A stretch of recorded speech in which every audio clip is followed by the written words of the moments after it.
નમસ્કાર ખેડૂત મિત્રો, વિશ્વાસ એગ્રો એજન્સી રાણપુર ખેતી માહિતીમાં હું ધોળાભાઈ સર્વ ખેડૂત મિત્રોનું હાર્દિક સ્વાગત કરું છું। તો ખેડૂત મિત્રો, હવે આ 5મા મહિનાની શરૂઆત થઈ ગઈ છે, એટલે કે મે મહિનો ચાલુ થઈ ગયો છે અને ઘણા બધા ખેડૂત મિત્રો બિયારણની પસંદગી કરવા નીકળ્યા છે બજારમાં।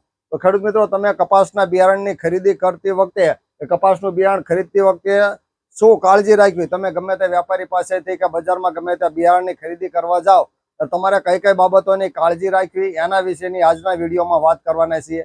ખેડૂત મિત્રો, આ વિડીયો બનાવવાનો ધ્યેય એ કે કપાસ બિયારણ ખરીદતી વખતે ખેડૂતે શું કાળજી રાખવી એ હું વિશ્વાસ એગ્રો એજન્સી ધોળાભાઈ મારા 15 થી 20 વર્ષના અનુભવના આધારે કે ખેડૂતે કપાસનું બિયારણ ખરીદતી વખતે કઈ કઈ બાબતોની કાળજી રાખવી એના મુદ્દા તૈયાર કર્યા છે।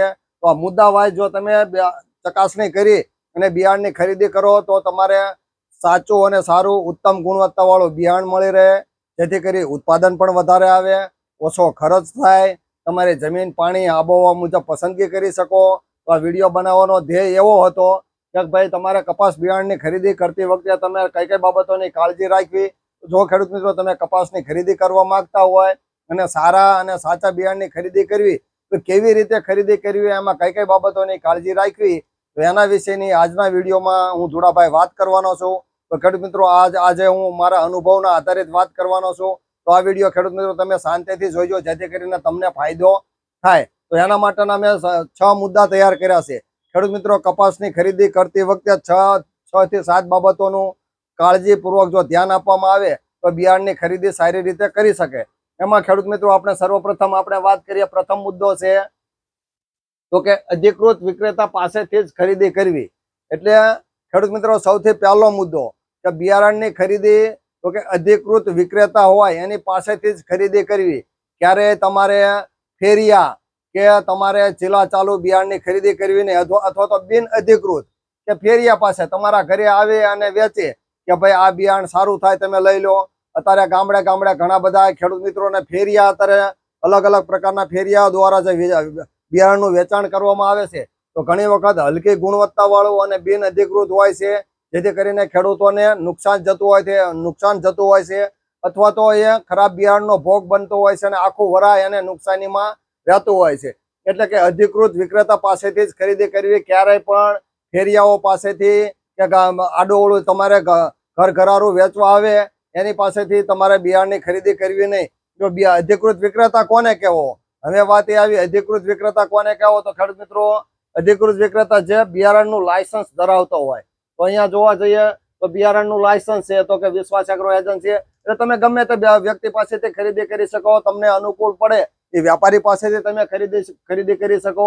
તો બિયારણનું લાયસન્સ કેવું હોય તો એના વિશેની આપણે વાત કરીએ તો જે સરકારશ્રી તરફથી લાયસન્સ આપવામાં આવે છે, કૃષિ ઇનપુટ બિયારણનું લાયસન્સ, તો એ સરકાર દ્વારા મોકલવામાં આવતું હોય છે અને બિયારણમાં તમારે કયા વર્ષમાં એ સરકાર દ્વારા આપવામાં આવ્યું છે, એની એક્સપાયરી ડેટ કઈ છે, તો અત્યારે ધારો કે 30/9/2030 સુધી અહીંયા ચાલે અને આપણે 2018માં વિશ્વાસ એગ્રો એજન્સીની શરૂઆત કરી છે, તો એનું તમે ક્યારે બિયારણ ઇસ્યુ કરવામાં આવ્યું અને કઈ ડેટ સુધી ચાલે, અને અહીંયા તમે નીચે જોઈ શકાય છે કે નીચે નાયબ ખેતી નિયામક એરિયા વાઇઝ અલગ અલગ એરિયાના ખેતી નિયામક અલગ હોય છે। તો અત્યારે બોટાદમાં BM બલદાણિયા સાહેબની સહી છે, જે નાયબ ખેતી નિયામક વિસ્તરણ બોટાદના આપણે અધિકારી સાહેબ છે, એમનું લાયસન્સ એમના દ્વારા આપવામાં આવેલું હોય છે।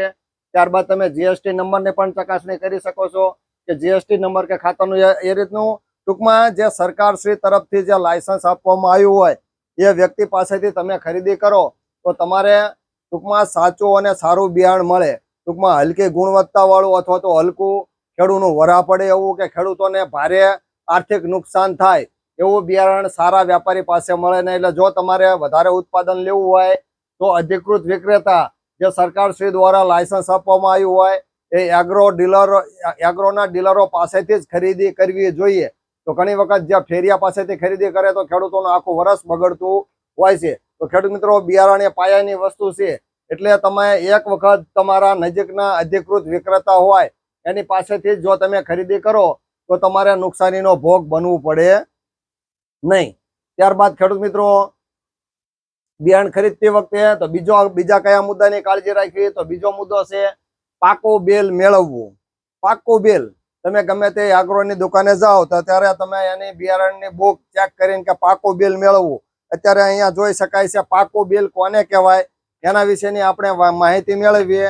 તો પાકા બિલમાં હોય છે તો ખેડૂત મિત્રો પાકા બિલમાં તો બિયારણનું નામ અને જાત, બિયારણનો વર્ગ કયો છે, ઉત્પાદક કઈ કંપની છે, કઈ કંપની દ્વારા ઉત્પાદન કરવામાં આવ્યું છે, ત્યારબાદ એનો લોટ નંબર અને તારીખ કઈ છે, માલની પેકિંગની વિગત કઈ છે, કેટલા નંગની ખરીદી કરી છે અને સરકારશ્રી દ્વારા કેટલો ભાવ નક્કી કરવામાં આવ્યો છે અને કુલ કિંમત કેટલી.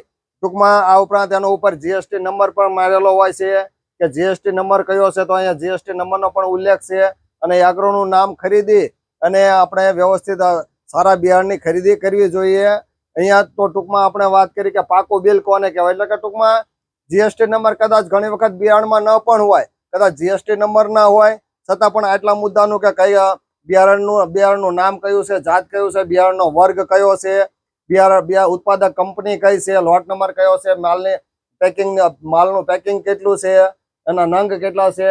તો આ રીતનું વ્યવસ્થિત પાકું બિલ જોઈને અથવા તો પાકા બિલથી જ ખરીદી કરવી, જેથી કરીને તમારે ઘણી વખત કોઈ પણ બિયારણનો ફોલ્ટ આવે તો તમે એ કંપની ઉપર કે વ્યાપારી પાસે તમે એની માહિતી મેળવી શકો. ભાઈ આ બિયારણ આપણે ખરીદ્યું તો આ રીતની તકલીફ છે, સારું પણ થયું હોય કે ખરાબ થયું તો તમે વ્યાપારીને જાણ કરી શકો છો. એટલે કે અધિકૃત વિક્રેતા બીજો મુદ્દો છે કે પાકું બિલ લઈને જ આપણે બિયારણની ખરીદી કરવી જોઈએ. ત્યારબાદ આપણે ત્રીજા મુદ્દાની ચર્ચા કરીએ જે ખૂબ જ અગત્યનો છે ખેડૂત મિત્રો માટે. ત્રીજો મુદ્દો છે પેકિંગની તપાસ કરીને જ લેવું. તો અલગ અલગ કંપનીના અહીંયા અત્યારે જોવા જઈએ તો વિશ્વાસ એગ્રો એજન્સી પાસે 50+ વેરાયટી છે. તો અલગ વેરાયટી છે તો એ પેકિંગ અલગ અલગ કંપનીના અલગ અલગ પેકિંગની ખાસિયત હોય છે.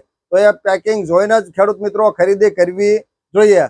અત્યારે આપણે જોવા જઈએ તો કે જે અજીત ચિપ્સનું અહીંયા આપણે 111નું પેકિંગ જોવા જઈએ તો આ રીતનું ચાર આંગળા અંદર વહી જાય. પછી અહીંયા કંપનીનું નામ હોય છે ACH 111 BG2 કે અજીત 111 BG2, બોલગા 2 ના સિમ્બોલ વાળું, અત્યારે બોલગાલ 2 અને રેફ્યુઝા એન્ડ બેગ.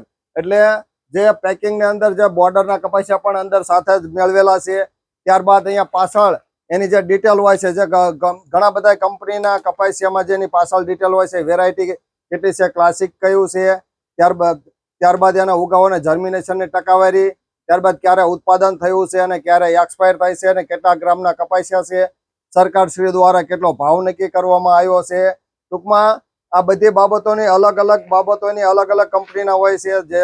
જે રીતે અહીંયા આવડો ગોલ્ડ કિંગનું પેકિંગ જોઈ શકાય છે, મિથિલા BG2 તો એ ક્યારે બન્યું છે અને શું છે, ગોલ્ડ કિંગ બાયોજીનનું જે મિથિલા કપાસ છે એનું અહીંયા પેકેટ જોઈ શકાય છે અને અહીંયા પાછળ એની જે ડિટેલ છે એ પણ જોઈ શકાય છે. ત્યાર ઉપરાંત અલગ અલગ કંપનીને અલગ અલગ ખાસિયત હોય છે. ત્યારબાદ અહીંયા નિજુવડો સીડ્સનું જે વિજેતા હાઇબ્રિડ કપાસ છે, નિજુવડો સીડ્સનું જે વિજેતા BT2 કપાસ, તો એની પાછળની પણ આ ડિટેલ તમે જોઈ શકાય છે. ક્યારે બન્યું છે, એનો લોટ નંબર કયો છે, MRP કેટલી છે અને કેટલા ગ્રામનું પેકેટ છે અને એ કેવું થાય છે એ પણ તમે નજીકના સ્થળ ઉપરથી માહિતી મેળવી અને તમે એનું વાવેતર કરી શકો છો. તો ખેડૂત મિત્રો આ વાત થઈ આપણે કે પેકિંગનો તપાસ કરીને લેવું. ટૂંકમાં એની તારીખ તો નથી વહી જઈ ને, પેકિંગ તૂટેલું ફાટેલું નથી ને, અથવા તો જૂનું બિયારણ નથી ને, નવું જ છે ને, તાજું જ છે ને, આ વર્ષનું છે ને, અને વ્યવસ્થિત એનો ઉગાવો કેટલો છે, કેવું ઉગશે, એનો આજુબાજુ તમે તપાસ પણ કરી શકો છો. વાવેતર કર્યા પહેલા તમે ખેડૂત મિત્રો એનું ટેસ્ટિંગ પણ કરી શકો છો. એટલે ટૂંકમાં પેકિંગની તપાસ કરીને લેવું, કઈ કંપનીનું કેવું પેકિંગ છે એ તમારે અલગ અલગ તમે જો દર વર્ષે વાપરતા હોય કે ડુપ્લિકેટ તો નથી ને, એ તમારે સમજી વિચારી અને જોઈ વિચારીને સારી કંપનીનું જ બિયારણ લેવું કે જૂની અને જાણીતી કંપની હોય, જેથી કરીને તમારે ખેડૂત મિત્રો પાછળથી પસ્તાવાનો વારો આવે નહીં. તો ત્રીજા મુદ્દાની આપણે સરસ મજાની વાત કરી કે અલગ અલગ કંપનીના અલગ અલગ પેકિંગ હોય, એ પેકિંગ તપાસીને જ લેવું જોઈએ. તૂટેલું ફાટેલું કે જૂનું કે એક્સપાયરી ડેટ જેવું એક્સપાયર થઈ ગયું હોય એવું બિયારણ હોવું જોઈએ નહીં. એ તપાસીને જ વ્યાપારી પાસેથી ખેડૂત મિત્રો તમારે ખરીદી કરવી જોઈએ. ત્યારબાદ આપણે ચોથા મુદ્દાની વાત કરીએ, જમીન અને પાણી મુજબ જ પસંદગી કરવી. તો ખેડૂત મિત્રો તમારી જમીન કેવી છે, તમારી જમીન હલકી છે, ભારે છે, મધ્યમ છે, આ ઉપરાંત તમારું પાણી કેવું છે, મોળું છે કે મીઠું છે, એની મુજબ ખરીદી કરવી જોઈએ. તો ધારો કે ઘણી વખત જમીન તમારી હલકી હોય તો એના બિયારણ અલગ આવતા હોય છે, મધ્યમ આવતી હોય તો એના પણ બિયારણ અલગ આવતા હોય છે, ભારે હોય તો તમારે મોટા ઝીંડવાવાળા બિયારણ આવતા હોય છે, હલકી જમીનમાં તો કે મધ્યમ ઝીંડવું ઊંડા મૂળવાળા બિયારણ ચાલે. ત્યારબાદ મધ્યમમાં મધ્યમ ઝીંડવાવાળા અને ભારે જમીનમાં મોટા ઝીંડવા અને ઊંડા મૂળવાળા બિયારણ ચાલતા હોય છે. તો એ મુજબ જ તમારે બિયારણની પસંદગી કરવી જોઈએ. ત્યારબાદ પાણી ઘણી વખત તમારે ખારું છે, મોળું છે કે મધ્યમ છે, કઈ રીતનું પાણી છે, કૂવાનું છે કે નહેરનું પાણી છે, એ મુજબ તમારે એ બિયારણની પસંદગી કરવી પડતી હોય છે. તે આપણે વાત કરી કે કેવી જમીનમાં કેવા બિયારણની અલગ અલગ કંપનીમાં, ધારો કે અમુક ખારાશ જમીનમાં હોય તો એ પ્રમાણે હલકી, ભારે, મધ્યમ એ પ્રમાણે બિયારણની પસંદગી કરવી જોઈએ. ત્યારબાદ આપણે વાત કરીએ ખેડૂત મિત્રો 5મા મુદ્દાની, પ્રતિકારક શક્તિવાળા બિયારણ ખરીદી કરવા જોઈએ. રોગ પ્રતિકારક શક્તિવાળા બિયારણની ખરીદી કરવી જોઈએ. તો અત્યારે બોલગા 2 જે ટેકનોલોજી વાળા છે એમાં ઘણી બધી કંપનીની અલગ અલગ ખાસિયત હોય છે. એ સારી કંપનીના બિયારણની ખરીદી કરવી જોઈએ. ધારો કે આ વિજેતા બિયારણ છે તો એમાં તો કે રોગ જીવાત ઓછી લાગે છે, હળો ઓછો લાગે છે. એના કારણે ઘણા બધા ખેડૂતો દિવસે ને દિવસે વિજેતાની પસંદગી કરે છે. ત્યારબાદ આવડું આ મિથિલા બિયારણ છે તો કે ઊંડા મૂળ વાળું છે, રોગ જીવાત ઓછી લાગે છે, એટલે ઘણા બધા ખેડૂત મિત્રો એની પણ પસંદગી કરે છે.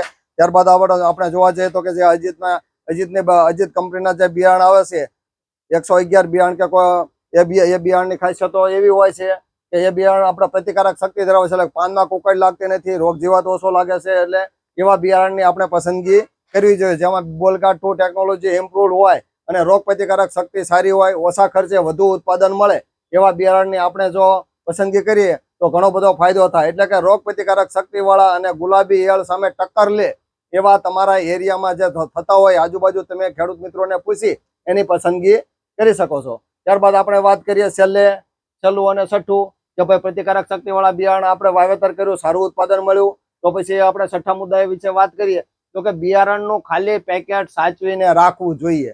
તો ખેડૂત મિત્રો ઘણી વખત કે ભાઈ આ ખાલી પેકેટ આ સોંપી દીધું, પછી આ પેકેટને ફેંકી દેશે, બાળી દેશે અથવા તો ખાડામાં નાખી દેશે, પણ એવું ન કરતા તમારે બિયારણનું ખાલી પેકેટ હંમેશા સાચવીને રાખવું જોઈએ. તો ખેડૂત મિત્રો બિયારણનું ખાલી પેકેટ સાચવીને રાખવા હોય તો શું ફાયદો થાય?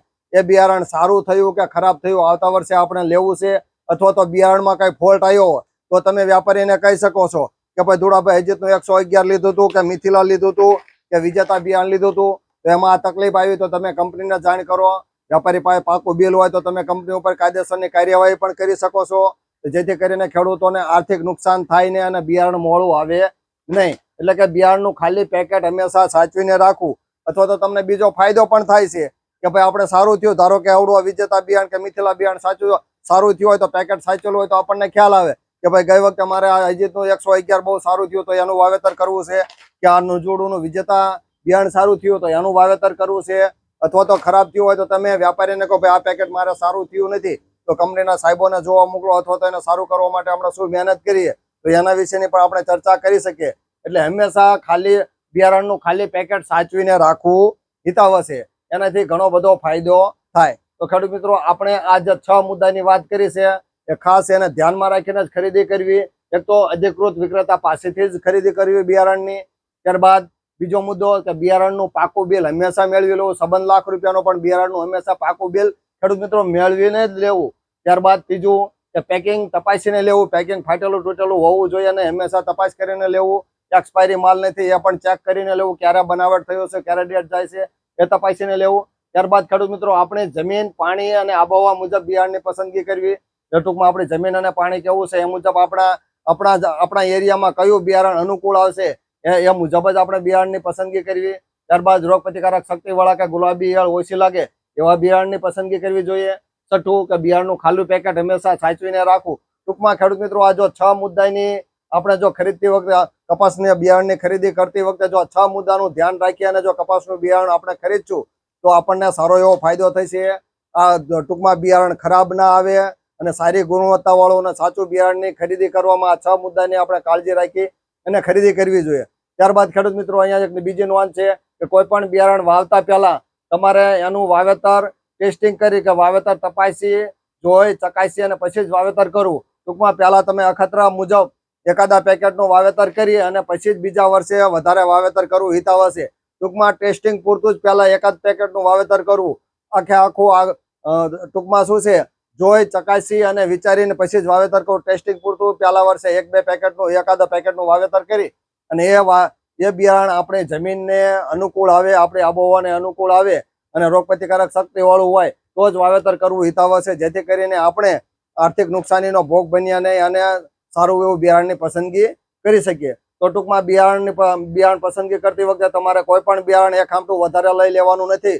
ગુજરાતી ભાષામાં કહીએ તો આખા ખેતરમાં એક આમટું નવું બિયારણ હોય, એમ કે આમાં આમ થઈ શકે તેમ થઈ શકે, વધારે ઉત્પાદન મળશે, તો એ તમારે આંબા આંબલી બતાવે તો એ જોઈને તમારે બિયારણની ખરીદી કરવાની નથી. તમારે એકાદું પેકેટ એક વર્ષે ટેસ્ટિંગ કરી અને સારી કંપનીનું હોય ત્યારબાદ જ બીજા વર્ષે એને વધારે વાવેતર કરવું જોઈએ, તો જ હિતાવહ છે. અને ટૂંકમાં પહેલા અખતરો કરી અને પછી જ બીજા વર્ષે વાવેતર કરવું, એક આમટું વધારે વાવેતર કરવું નહીં, જેથી કરીને આપણે ખેડૂત મિત્રો આપણે નુકસાનીનો ભોગ બનીએ નહીં. તો ખેડૂત મિત્રો આ આપણે વાત કરી છે વિશ્વાસ એગ્રો એજન્સી ધુળાભાઈ દ્વારા કપાસ બિયારણની ખરીદી કરતી વખતે ખેડૂત મિત્રોએ શું કાળજી રાખવી જોઈએ એના વિશેની આજના વિડીયોમાં મેં સરસ મજાની વાત કરી છે.